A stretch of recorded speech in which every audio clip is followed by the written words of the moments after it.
What's up, cigar lovers, and welcome back to Torpedoes and Tarantulas. My name's Jeff. Tonight we have another cigar review. This is the Arturo Fuente. This is the Chateau Fuente blend of the Arturo Fuente cigar. This particular size is the King T, which is a 7x49, is the Churchill. This cigar is made in honor of the Chateau de Fuente, which is the tobacco plantation, the Fuente tobacco plantation in the Dominican Republic. So basically, this cigar was rolled in honor of this plantation, and of course, all the tobaccos are from this plantation. These are personal tobaccos of the Fuente family, and so as you can see, it's real nice reddish brown wrapper. There's a few little small veins, but nothing huge. Invisible seams. Simplistic yet beautiful wrapper. A Fuente Rosado Gran Reserva. And then you've got the little red ribbon foot band down there on the bottom. And that's all of that. The wrapper is Ecuadorian grown Connecticut seed Rosado. Binder and filler are Dominican. And this cigar is rolled and created in the Dominican Republic at the Fuente factory. So there you go. That's the facts on that. This thing goes about $10 a stick.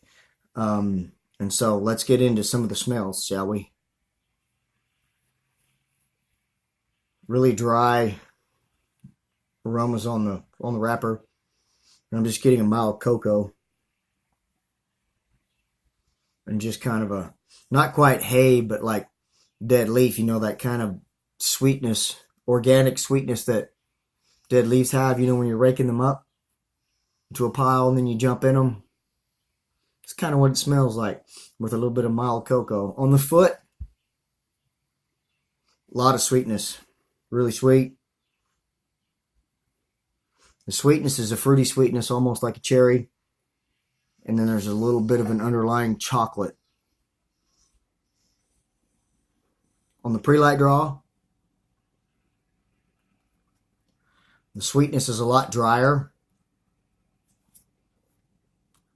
And then there's a milk chocolate. It's lighter than the chocolate aromas that I was getting on the foot, but it's kind of more of a milk chocolate, kind of a creamier chocolate.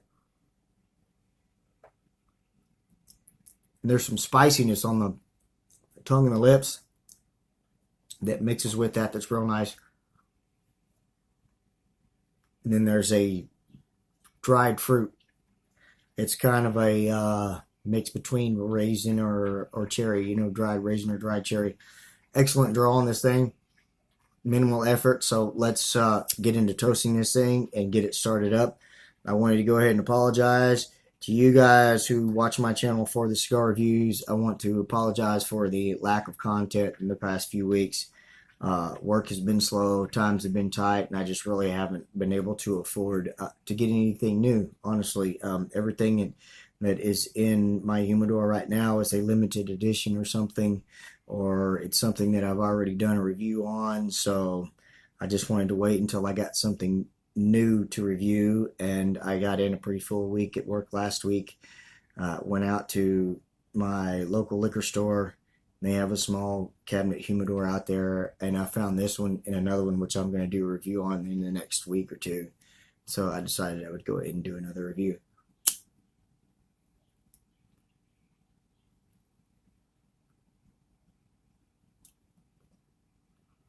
You can tell right away, construction-wise, very well-made cigar. You saw how easy this thing toasted and how easily it lit. So that's a clue right there as to how well this cigar is made.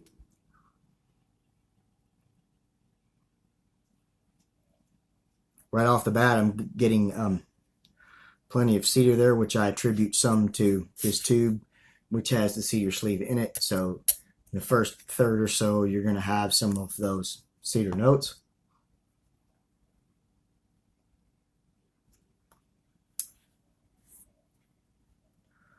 And then kind of a toasted wood with a little bit of spicy leather on the end there, and kind of a little spice and kick coming up on the tongue and the lips there on the finish. So we're going to let this thing get a little bit warmer, get a little further into it, and see how the flavors develop.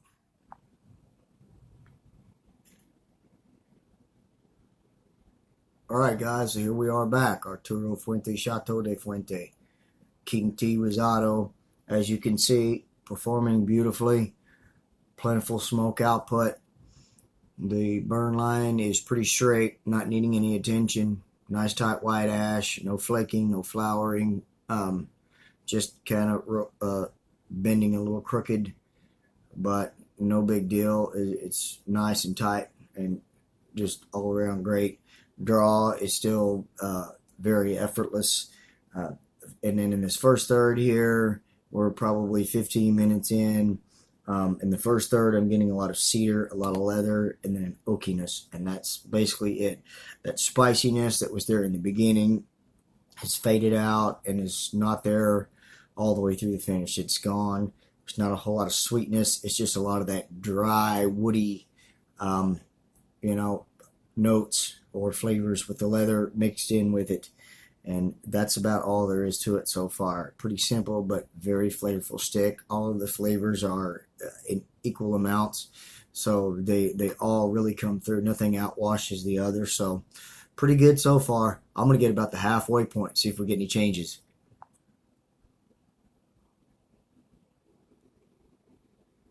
Still putting out great smoke. Still burning nice and straight. Still got a beautiful ash. It's flaked on me a couple of times, so keep that in mind. And where you're smoking this thing, draw is still the same. It's still just completely effortless.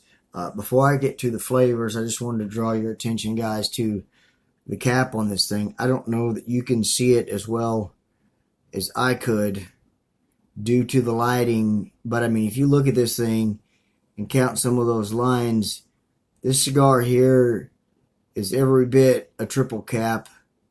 If not, if you look at it in places, a quadruple cap. So even if you don't know how to cut a cigar and you cut it a little deep, it shouldn't unravel on you. If you cut a cigar like this and it unravels, well, you might want to give up cigars and go to something else, a pipe or cigarettes or chewing tobacco or something, because don't abuse a premium cigar like this, guys. You got to know how to cut them, but like I said, this thing's got a triple or quadruple cap, so you got plenty of room for error there on the cut. Again, minimal draw, beautiful smoke output. A lot of the same flavors. This is that cedary leatheriness.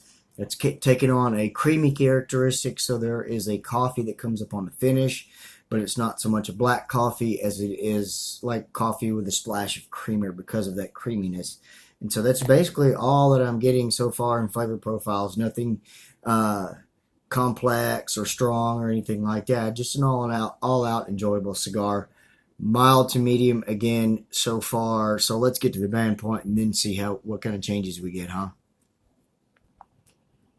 Here we are back. Second half, still burning really nicely. Not razor sharp, but not burning real wonky or needing any touch-ups or anything like that. Still nice ash. We'll go ahead and drop that. Take the band off. And I'll just comment on the flavors and everything again now. Still perfect draw, plentiful smoke output. Still mild to medium bodied and strength all the way around. The flavors have stayed kind of the same. The only changes are that creamy coffee that I was getting has taken on more of a black coffee note, and the flavors have just kind of gotten stronger. And then there's a toastiness that has come up, which is attributed to these tobaccos burning down through here. You're going to get that buildup of the toastiness.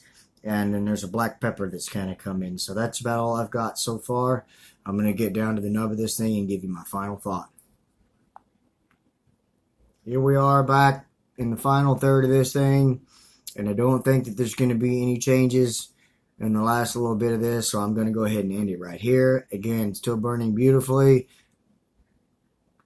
Draw is still gorgeous, plentiful smoke output, nice tight white ash.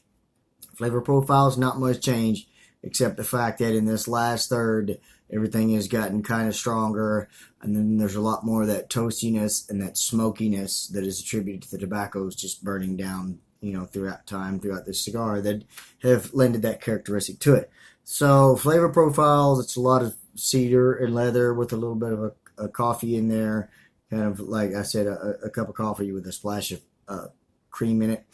The body has been mild and to medium, and more toward a medium here toward the end. Strength, very little strength. I would call it a mild strength cigar. So this is right up anybody's alley. Flavor profile has been dry throughout. It's been just, like I said, a lot of that leathery woodiness. It's consistent stick, not complex. So if you like that type of cigar, then you should try these. Like I said, this retails for about $10 a cigar. If you have $10 to spend per cigar on these, pick you some up. If you don't, look out for a sampler maybe and pick one of these up and check them out. It's a pretty decent cigar. I've enjoyed it. I could see putting this in my regular rotation every once in a while when I can afford a $10 cigar stick, but there are other $10 stick cigars out there that I would much rather spend my money on. Not to take away anything from this cigar, it's a very nice cigar. I just prefer a different flavor profile and body, and so that's just kind of my personal opinion. I'd like to take the time. As always, thank you guys so much for watching this cigar review video. I hope it helps you guys to make your choices on what you like for cigars. I hope you were entertained. I hope I didn't waste another 15 minutes of your day, because I know everybody's time is precious. But again, thank you for taking the time to watch this video. I really hope you enjoyed it. Get out there and enjoy your cigars, guys, because it's one of the simple pleasures we have left in life. Give me a thumbs up, a like, a comment, a subscribe.